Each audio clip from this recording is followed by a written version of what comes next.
পোহৰৰে সপোন কিমান আপোন জাগি জাগি দেখা এটি সপোন তাতে জ্বলি নুমাই যোৱা মৰাও শিৰজোন পোহৰৰ সপোন মৰাও শিৰজোন পোহৰৰ সপোন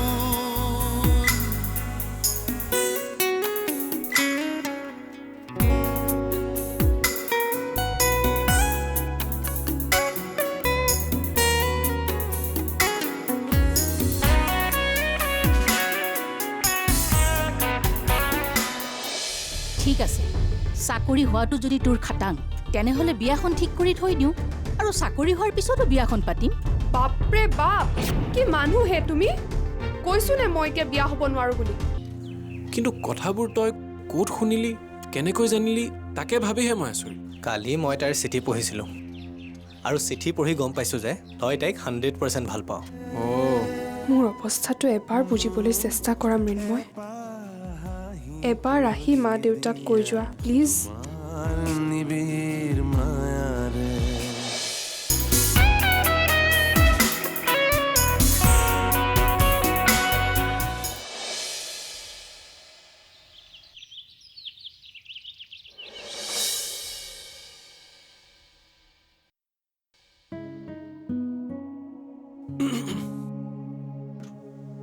আহক বহক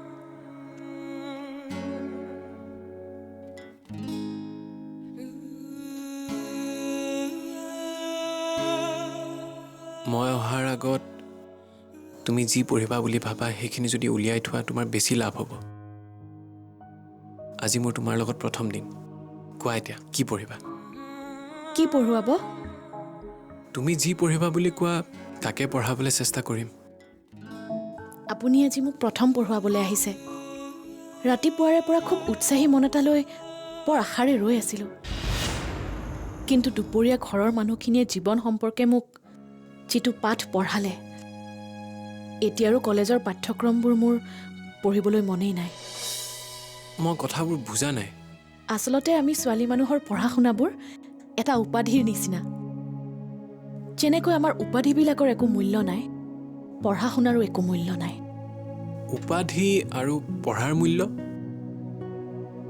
আচলতে তুমি কি ক'ব বিচাৰিছা মই একো বুজি পোৱা নাই আচলতে সৰুৰে পৰাই আমি আমাৰ নামৰ শেষত এটা উপাধি লিখি আহিছোঁ কিন্তু সেই উপাধিটোৰ একোৱেই মূল্য নাই বিয়াৰ পাছততো স্বামীৰ উপাধিটোহে আমি নিজৰ কৰি ল'ব লাগে পঢ়া শুনাৰ ক্ষেত্ৰতো ঠিক একেই নিজৰ জ্ঞান আহৰণ বা ভৰিৰ ওপৰত থিয় হোৱাৰ বাবে আমি পঢ়া শুনা নকৰোঁ অন্য এজন পুৰুষৰ বাবেহে পঢ়া শুনা কৰোঁ আৰু যেতিয়া সেই পুৰুষজনে আমাৰ পঢ়াৰ কষ্ট বা মূল্য বুজি নাপায় আমাক পাকঘৰত সোমোৱাই দিয়ে তেতিয়া সেই পাকঘৰৰ ধোঁৱা ছাইৰ লগত আমাৰ কষ্ট মূল্যবোৰ চব উৰি যায় গতিকে মোৰ আৰু পঢ়া শুনা কৰিবলৈ মন নোযোৱা হৈছে মৃন্ময় দা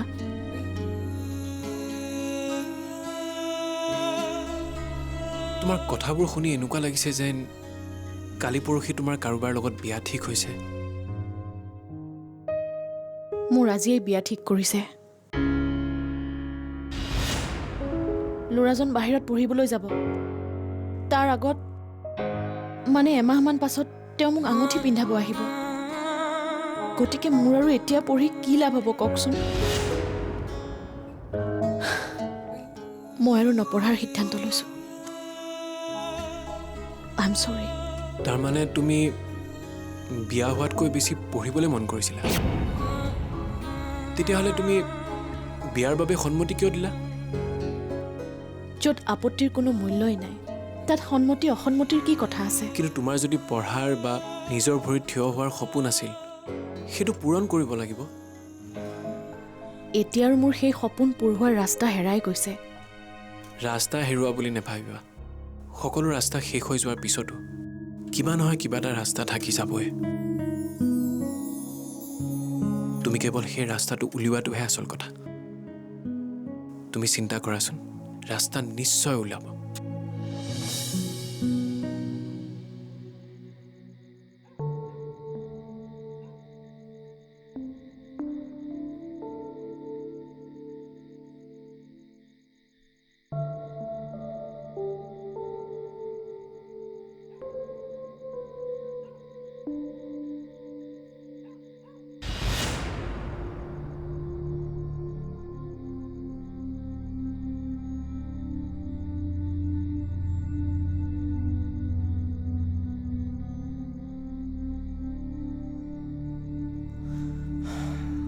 মৰমৰ মৃন্ময়।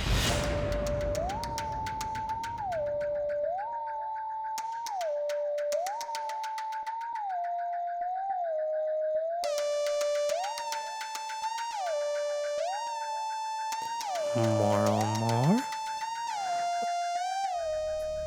জ্যোতি। দেখা যাওক এতিয়া কেনেকৈ চিনি পায়।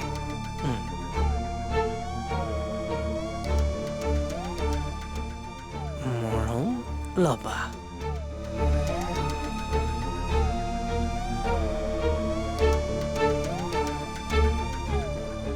এতিয়া প্ৰমাণ পোৱা যাব আচলতে মৃন্ময়ে জ্যোতিক ভাল পায় নে জ্যোতিয়েহে মৃন্ময়ক ভাল পায়।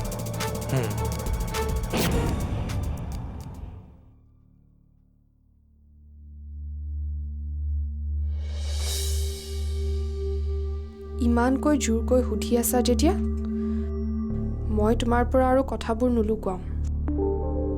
মই তোমাক কথাখিনি ক'ম, কিন্তু তাৰ আগতে তুমি মোক কথা দিব লাগিব। কি কথা? কথাটো দেউতাক নকওঁ বুলি তুমি শপত খাব লাগিব। কিন্তু এদিন হ'লেওতো দেউতাৰে কথাটো জানিবই। যেতিয়া দেউতাক কোৱা চূড়ান্ত পৰ্যায় আহি পৰিব তেতিয়া মই নিজে দেউতাক ক'ম, কিন্তু তাৰ আগতে তুমি দেউতাক নকওঁ বুলি মোৰ শপত খাব লাগিব। ঠিক আছে বাৰু, শপত খালোঁ দে। তেতিয়াহ'লে শুনা,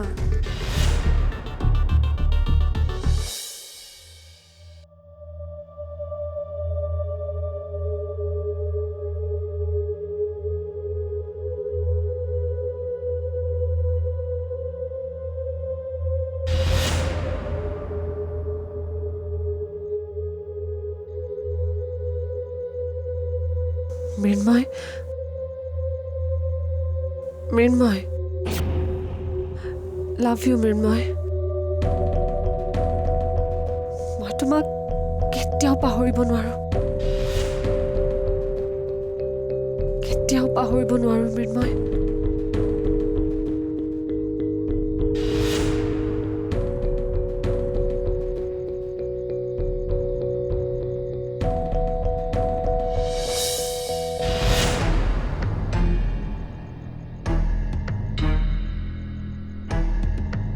আচলতে মই কেতিয়াবাই বিক্ৰী হৈ গৈছোঁ তোমাৰ ওচৰত।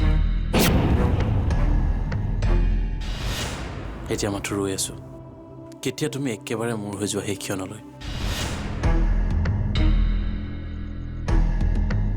মৃন্ময়, মই তোমাক এতিয়াও কিয় পাহৰিব পৰা নাই?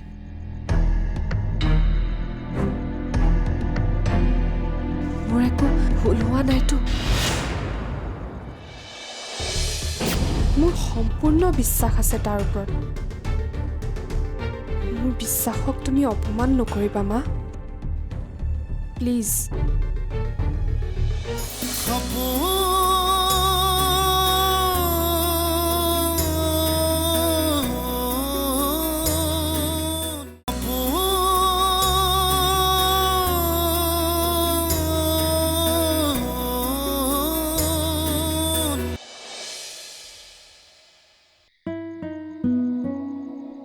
মই চাগে আপোনাক ভাল পাই পেলাইছোঁ মৃন্ময় দা,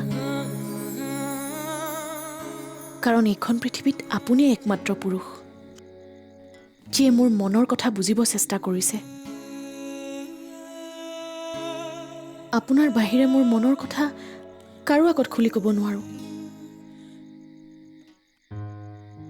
যিয়ে মোৰ মনৰ কথা বুজি পাইছে তেওঁই মোৰ নিজৰ মানুহ।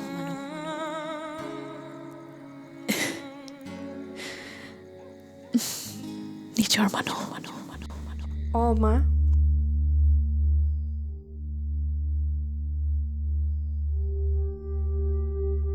তোমালোকৰ সকলোৰে ঐক্যতে আমি দুয়োকে এৰিব নোৱাৰাকৈ ভাল পাই পেলাইছোঁ।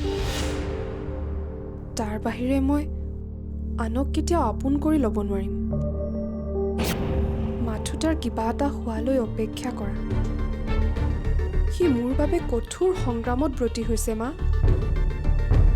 চাবা, এদিন সি সফল হৈ মোৰ ওচৰলৈ ঘূৰি আহিব। মোৰ সম্পূৰ্ণ বিশ্বাস আছে তাৰ ওপৰত। মোৰ বিশ্বাসক তুমি অপমান নকৰিবা মা, প্লিজ।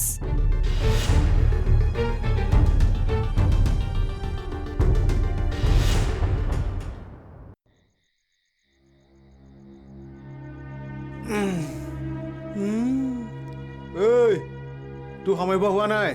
বাদ দে শুই থাক। কাৰ কাৰণে ইমান কষ্ট কৰি মৰিছ? নিজৰ বাবে।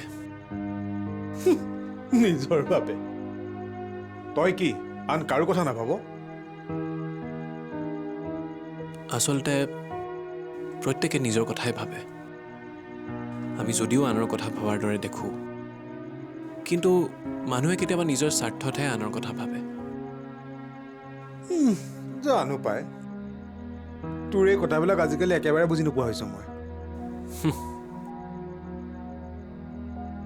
নকল ৰূপবোৰ চাই চাই আমি আচল বস্তুবোৰ চিনি নোপোৱা হ'লোঁ আৰু বুজিও নোপোৱা হ'লোঁ। আচলতে মানুহে কেতিয়াও নিজৰ বাহিৰে আনক বিনা স্বাৰ্থত ভাল পাবলৈ শিকাই নাই। তোৰ কথাবিলাক আজিকালি মই একেবাৰে বুজি নাপাওঁ আৰু বুজিবলৈ চেষ্টা নকৰোঁ। গতিকে গুড নাইট হে আৰু দেই।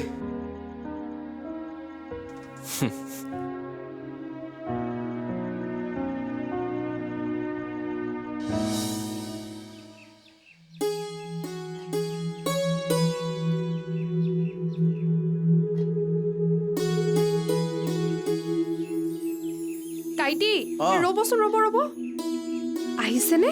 নাই অহা অ'। নিয়মমতেতো আহিব লাগিছিল। আপুনি ভালদৰে চাইছেনে? মই ভালকৈ চাইছো। ৰ আকৌ এবাৰ বিচাৰি চাওকচোন, মাজত সোমায়ো থাকিব পাৰে। এইকেইখন তই নিজেই চাই লৈচোন।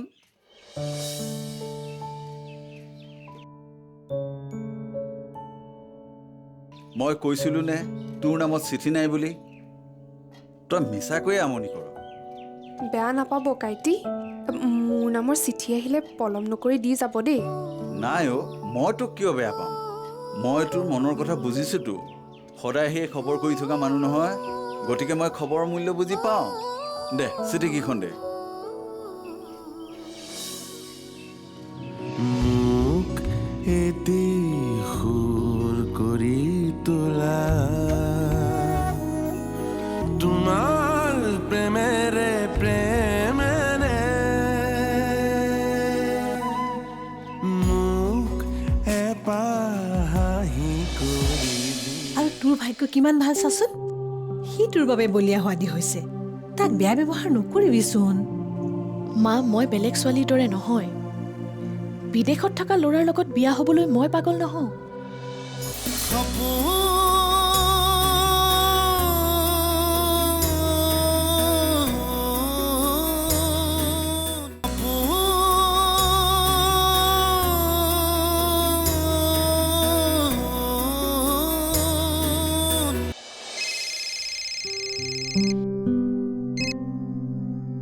হেল্ল'। অঁ, আছোঁ ভালে। হয়, আছে, পঢ়া শুনা ঠিকেই চলি আছে। হয় নেকি? ঠিক আছে দিয়ক, ৰাখিছোঁ, বাই। কাৰ ফোন আছিল? অসীমৰ। তেতিয়াহ'লে তই ইমান দৌৰাদৌৰিকৈ থৈ দিলি যে? পাতিবলৈ একো কথাই নাই। কিয় কথা নাই? তাৰ খবৰ ল'ব লাগে, মাক দেউতাকৰ খবৰ ল'ব লাগে। সিদিনা আমাৰ ঘৰলৈ আহি কেনেকুৱা পালে সুধিব লাগে। তইনো কথা পাতিবলৈ একোৱেই বিচাৰি নেপালি নে? সেইবোৰ সুধিবলৈ মোৰ কি দৰকাৰ পৰিছে? কিয় নাই? এতিয়া সি তোৰ নিজৰ মানুহ, তাৰ খা খবৰ লোৱাটো তোৰ কৰ্তব্য। তইতো নিজেই ফোন নকৰই, আৰু সি ফোন কৰিলেও তই কথা পাতিব নোখোজ।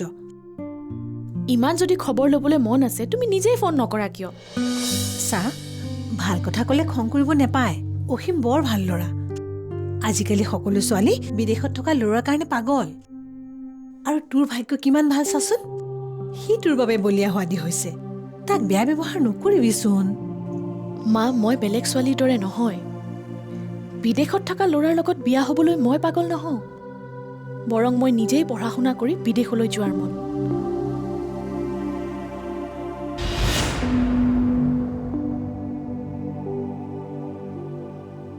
মোৰ মতে তহঁতে কথাটো ভালদৰে বিবেচনা কৰাটো উচিত শিখাৰ আচলতে পঢ়াৰ মন তাইৰ পঢ়া মনটোক তহঁতে ফেমিলিত কোনো মানুহে বুজি নাপালি কিয় বাৰু আমাৰ দেউতা বহুত দূৰদৰ্শী মানুহ দেউতাই কথাবোৰ চালি জাৰি চাইহে কিবা এটা সিদ্ধান্ত লয় আৰু দেউতাই লোৱা সিদ্ধান্তত আজিলৈকে আমাৰ কাৰোৰে একো ক্ষতি হোৱা নাই আৰু মই ভাবোঁ এই সিদ্ধান্তটো দেউতাই বহুত চালি জাৰি চাইহে লৈছে ছাৰৰ চিন্তাটো দূৰদৰ্শী হয় কিন্তু ছাৰৰ চিন্তাত দূৰদৰ্শিতাৰ উপৰিও ব্যৱসায়িক চিন্তাটো বেছি থাকে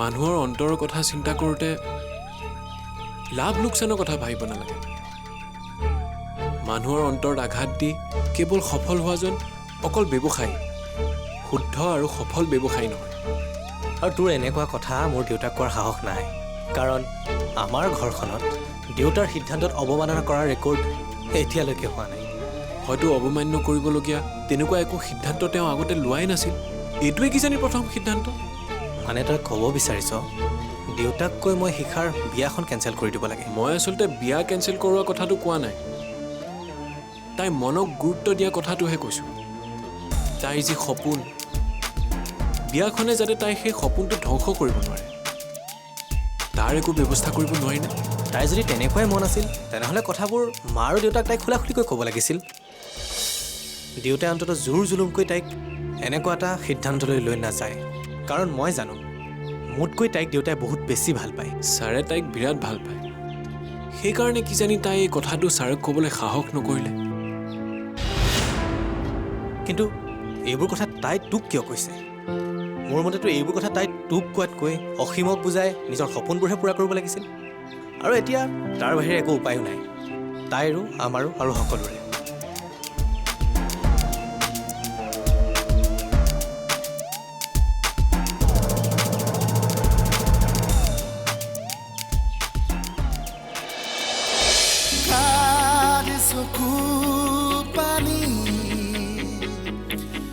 সপোনত সাজি জীৱনে মৰণে পুৱালে গধূলি